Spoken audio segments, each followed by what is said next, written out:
Hi, welcome back to similar channel. ఈరోజు నేను computation of income from capital గెయిన్లో ఇన్కమ్ను ఎట్లా క్యాలిక్యులేట్ చేస్తారో చెప్తున్నాను. సో ఇది ఎంటైర్ చాప్టర్ గురించి ఎక్స్ప్లెయిన్ చేయడం లేదండి. సో షార్ట్ పీరియడ్లో ఎగ్జామ్స్ ఉన్నాయి కాబట్టి కొంతమందికి ఈ చాప్టర్స్ అయినాయో లేదో తెలియదు. కాబట్టి ఒకవేళ ప్రాబ్లం ఇస్తే మీరు ప్రాబ్లమ్ని సాల్వ్ చేసుకోవచ్చు. సో దానికి సంబంధించిన హింట్స్ మాత్రమే నేను ఇస్తున్నాను, మొత్తం చాప్టర్ కవర్ చేసింది కాదు ఇది. ఓకేనా? సో ఒకవేళ మీకు ఎగ్జామినేషన్లో ఇన్కమ్ ఫ్రమ్ క్యాపిటల్ గెయిన్ను అసర్టైన్ చేయండి అంటే ఫస్ట్ మీరు అర్థం చేసుకోవాల్సింది there are two types of capital assets. One is short term capital asset, another is long term capital asset. So short term capital asset transfer చేస్తే వచ్చేదాన్ని షార్ట్ టర్మ్ క్యాపిటల్ గెయిన్ అంటాము. Long term capital asset transfer చేస్తే వచ్చేదాన్ని long term capital gain అంటాము. So దాని యొక్క ప్రోఫార్మాను ఒకసారి మీరు అర్థం చేసుకునే ప్రయత్నం చేయండి. Sale consideration on sale of capital asset అంటే క్యాపిటల్ అసెట్ అంటే ఇక్కడ పేరు రాయనండి. గోల్డ్ అమ్మితే గోల్డ్, బిల్డింగ్ అమ్మితే బిల్డింగ్, ఇక్కడ క్యాపిటల్ అసెట్ అనే వర్డ్ ఉంది కదా, ఇక్కడ మీరు బిల్డింగ్ వాడు ఏమైతే నేచర్ ఆఫ్ అసెట్ ఇచ్చింటారో ఆ అసెట్ను వేసుకోవాలి. అది షార్ట్ టర్మ్లో అయితే షార్ట్ టర్మ్ దాంట్లో వేసుకోండి, లాంగ్ టర్మ్లో అయితే లాంగ్ టర్మ్ దాంట్లో వేసుకోండి. Less selling expenses, brokerage, commission etcetera ఏమన్నా పే చేసి ఉంటే మీకు ప్రాబ్లంలో ఇస్తాడు, దాన్ని తీసేసేయండి. వచ్చిన అమౌంట్ నెట్ కన్సిడరేషన్. నా ఇప్పుడు ఈ నెట్ కన్సిడరేషన్ నుంచి రెండు ఐటమ్లు తీసేయాలండి. ఒకటి cost of acquisition. Cost of acquisition అంటే ఏమో అనుకోవద్దండి. కాస్ట్ ఆఫ్ అక్విజిషన్ అంటే పర్చేస్ కాస్ట్, అంటే మనం అసెట్ కొనటానికైనా కాస్ట్ అనమాట. దాన్ని మనం కాస్ట్ ఆఫ్ అక్విజిషన్ అంటాము. Okay, next cost of improvement. Cost of improvement అంటే అర్థం ఏమండి, మనం ఏదన్నా ఒక ఇల్లు కొన్నాము, ఆ ఇల్లు మీద మళ్ళీ ఒక 2 రూమ్లు వేసుకున్నాం, that is called cost of improvement. So cost of ఇంప్రూవ్మెంట్ని కూడా మనం తీసేసేయాల. కాస్ట్ అంటే మనం కాస్ట్ ఆఫ్ అక్విజిషన్ అంటే పర్చేజ్ చేయడానికైనా ఖర్చు. కాస్ట్ ఆఫ్ ఇంప్రూవ్మెంట్ అంటే మనం ఏమైనా బిల్డింగ్ కోసం పైన ఒక రూమ్ వేసుకుంటే అయిన ఖర్చును కాస్ట్ ఆఫ్ ఇంప్రూవ్మెంట్ అంటాము. ఎస్టీసీఏ అంటే షార్ట్ టర్మ్ క్యాపిటల్ అసెట్ అది, అందుకే షార్ట్ టర్మ్లో రాస్తాం షార్ట్ టర్మ్ క్యాపిటల్ అసెట్. దీనికి ఫామ్ ఇక్కడ ఇచ్చినాను, short term capital asset. Okay, నా ఆ తీసిన తర్వాత వచ్చే అమౌంట్నే షార్ట్ టర్మ్ క్యాపిటల్ గెయిన్ అంటాము. నా ఒకవేళ అది లాంగ్ టర్మ్ క్యాపిటల్ గెయిన్ కావాలంటే గిన, లాంగ్ టర్మ్ క్యాపిటల్ అసెట్ అయితే గిన మనం ఏం తీయాలంటే కాస్ట్ ఆఫ్ అక్విజిషన్ చోట ఇండెక్స్డ్ కాస్ట్ ఆఫ్ అక్విజిషన్ తీసేయాలి. ఎల్టీసీఏ అంటే లాంగ్ టర్మ్ క్యాపిటల్ అసెట్. ఎల్టీసీఏ అంటే long term capital asset. So long term capital asset అయితే ఇండెక్స్డ్ కాస్ట్ ఆఫ్ అక్విజిషన్ను మనం తీసేయాలా. ఈ ఇండెక్స్ ఎట్లా చేయాలనేది కింద నేను ఎక్స్ప్లెయిన్ చేస్తాను. And indexed cost of improvement. So ఇక్కడ కాస్ట్ ఆఫ్ ఇంప్రూవ్మెంట్ తీసేస్తాము, ఇక్కడ ఇండెక్స్డ్ కాస్ట్ ఆఫ్ ఇంప్రూవ్మెంట్ చేస్తాము. సో ఇక్కడ కూడా ఎల్టీసీఏ అంటే లాంగ్ టర్మ్ క్యాపిటల్ అసెట్ మాత్రమే ఇండెక్షన్ వస్తుంది. సో ఇక్కడ ఇండెక్షన్ కోసమే అసెట్ లాంగ్ టర్మా షార్ట్ టర్మా చూడంటారు. ఓకే, నా ఈ నెట్ కన్సిడరేషన్ నుంచి ఇవి 2 అమౌంట్లు తీసేస్తే మనకు వచ్చేదే long term capital gain. Okay, so STCA అంటే short term capital gain, LTCA అంటే long term capital gain.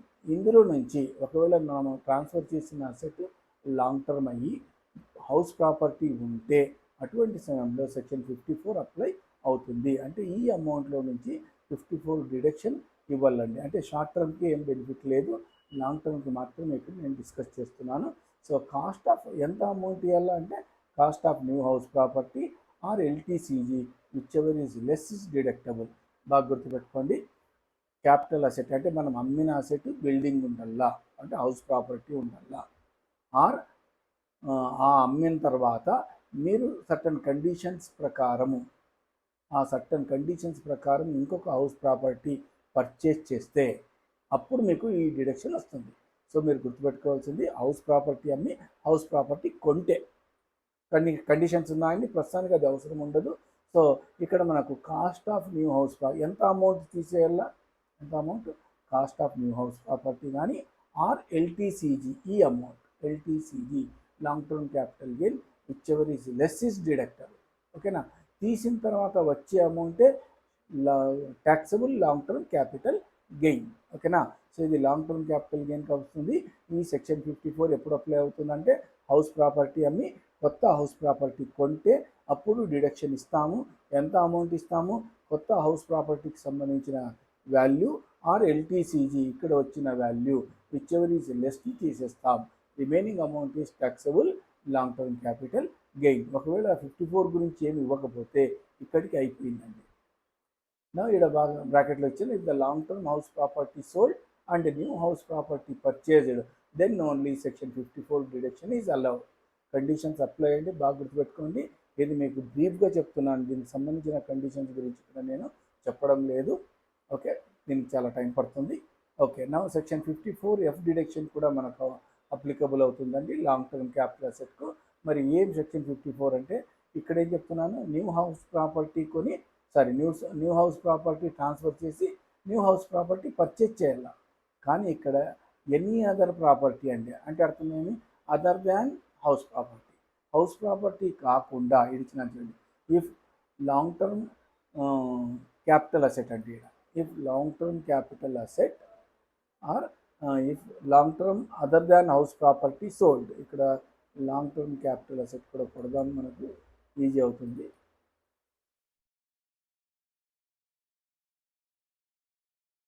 Long term capital asset అండి.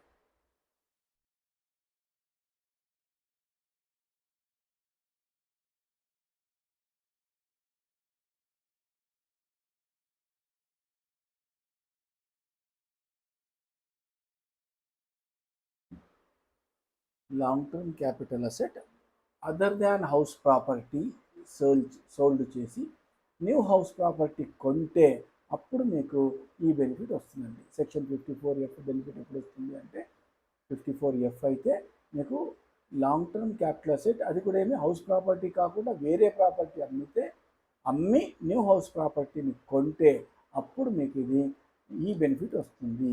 ఈ బెనిఫిట్ ఎంత వస్తుందో ఒకసారి చూద్దాం.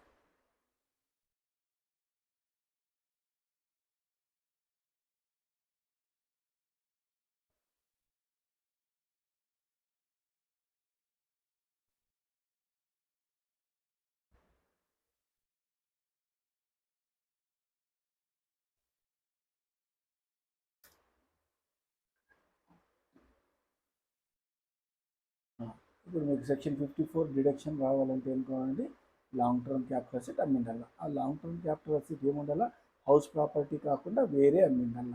అంటే గోల్డ్ అమ్మినాడు, జ్యువెలరీస్ అమ్మినాడు, అటువంటివి అమ్మి న్యూ ఎగ్జంప్షన్ పొందాలంటే ఏం చేయాలా, న్యూ హౌస్ ప్రాపర్టీ కొనాలా. అప్పుడు మాత్రమే సెక్షన్ 54F కింద మీకు డిడక్షన్ వస్తుంది. సేమ్ అండి, కండిషన్స్ కొన్ని ఉన్నాయి, ఆ కండిషన్ నేను ఇక్కడ డిస్కస్ చేయడం లేదు. మరి ఎంత డిడక్షన్ ఇస్తాము, ఇక్కడ మనము 54లో ఏమన్నా new house property or LTCG which ever is less. కానీ ఇక్కడ అది కాదండి, ఫార్ములా ఉంది.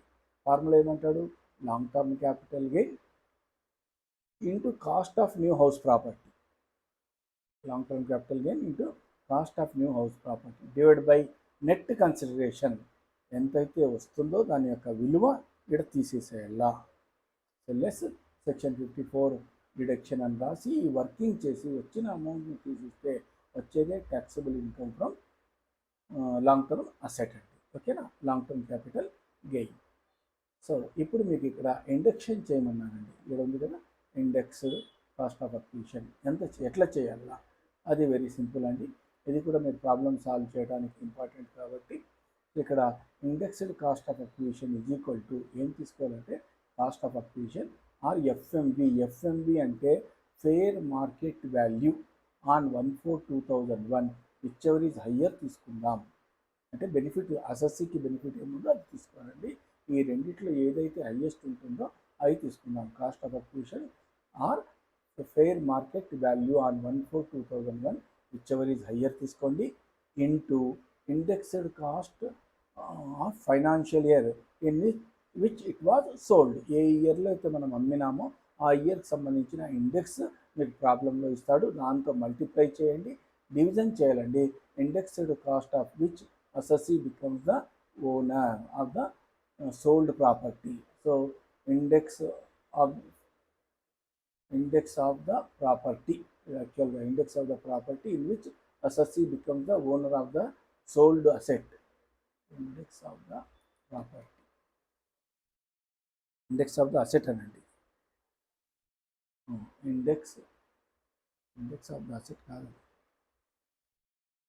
Index in which the assessee becomes the owner of the sold property. Correct అండి, చాలు. అంటే ఇండెక్స్ ఏ ఇయర్ని తీసుకోవాలంటే ఏ ఇయర్లో అయితే మనము ఓనర్ అయి ఉంటామో, ఏ ప్రాపర్టీకి సేల్ చేసిన ప్రాపర్టీకి మనం ఏ ఇయర్ అయితే ఓనర్ అయి ఉంటామో ఆ ఇయర్కి సంబంధించిన ఇండెక్స్. ఓనర్ కావడానికి ఏముందండి, మనం పర్చేజ్ చేస్తే మనం పర్చేజ్ చేసిన ఇయర్ను ఆ రోజే ఓనర్ అవుతాం.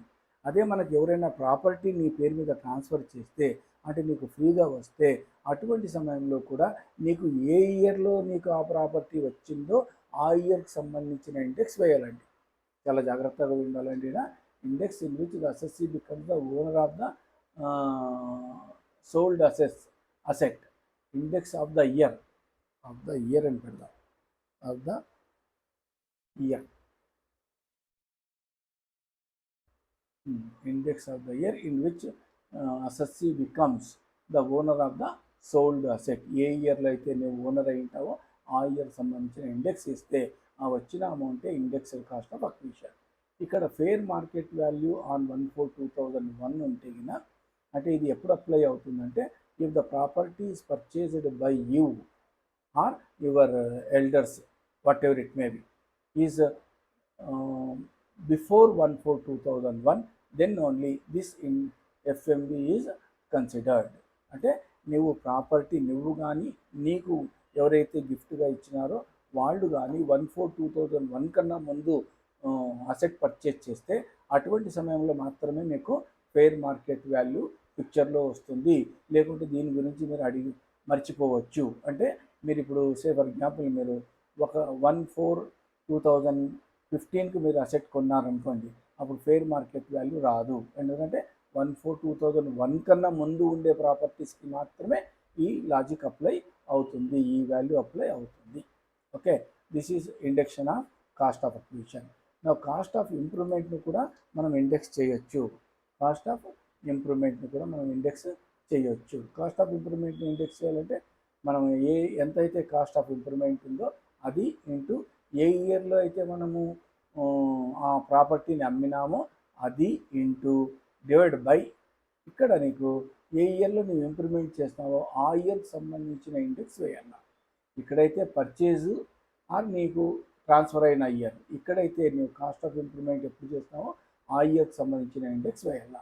Cost of improvement into index of financial year in which it was sold, index of divided by index of financial year in which improvement was made. ఏ ఇయర్లో అయితే ఇంప్రూవ్మెంట్ చేస్తావో ఆ ఇయర్కి సంబంధించిన ఇండెక్స్ నీవు డివిజన్ చేసుకుంటే నీకు వచ్చేదే ఇండెక్స్డ్ కాస్ట్ ఆఫ్ ఇంప్రూవ్మెంట్. ఓకేనా? సో ఇక్కడ కేవలం లాంగ్ టర్మ్ క్యాపిటల్ అసెట్స్కు ఇవి అప్లై అవుతాయి.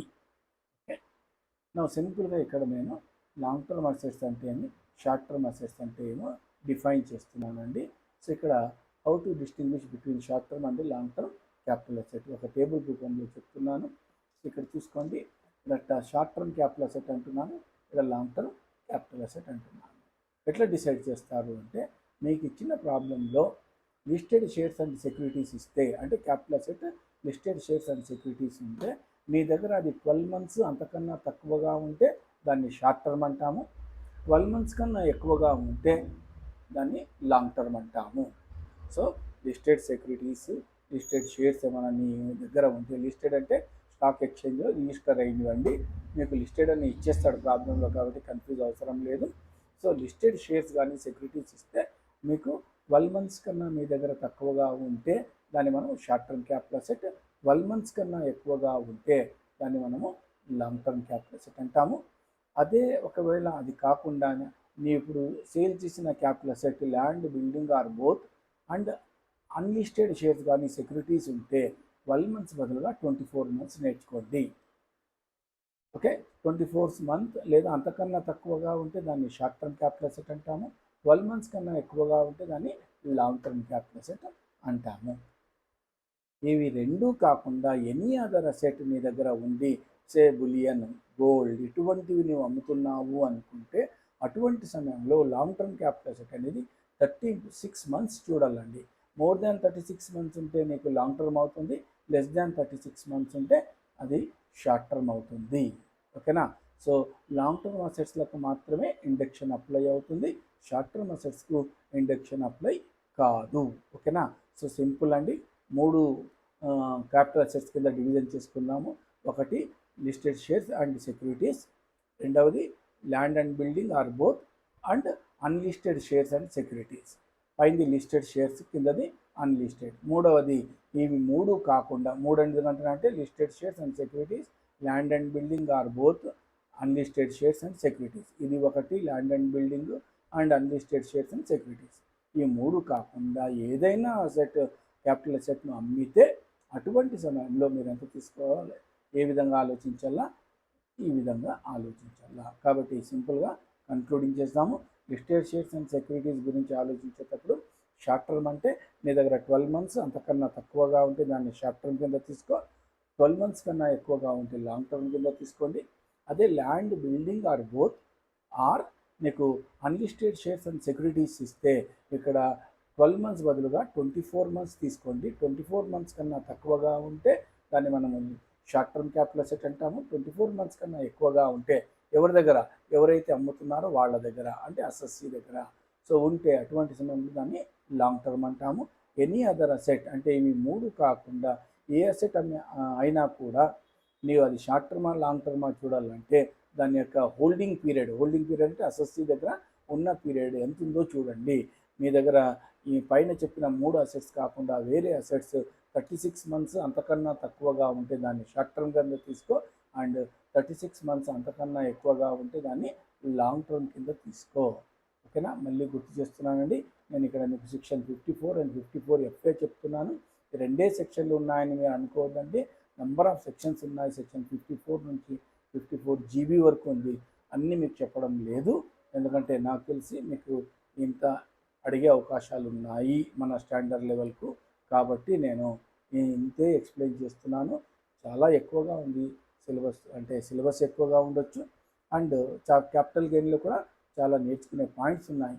అన్నీ నేను మీకు నేర్పడం లేదు, కేవలం ఎగ్జామినేషన్ పాయింట్ ఆఫ్ దృష్టిలో పెట్టుకొని ఇంకా క్లాసెస్ కాని వాళ్లకు లేదా సరిగా వినని వాళ్లకు ఇది ఉపయోగపడుతుంది అనే ఉద్దేశంతో అప్లోడ్ చేస్తున్నాను. ఎగ్జామినేషన్లో ప్రాబ్లమ్స్ ఇస్తే ఈ విధంగా ఆలోచించి మీరు సాల్వ్ చేసేయచ్చు, ఇంతకన్నా ఇంకేం లేదండి. Have a nice day and all the best.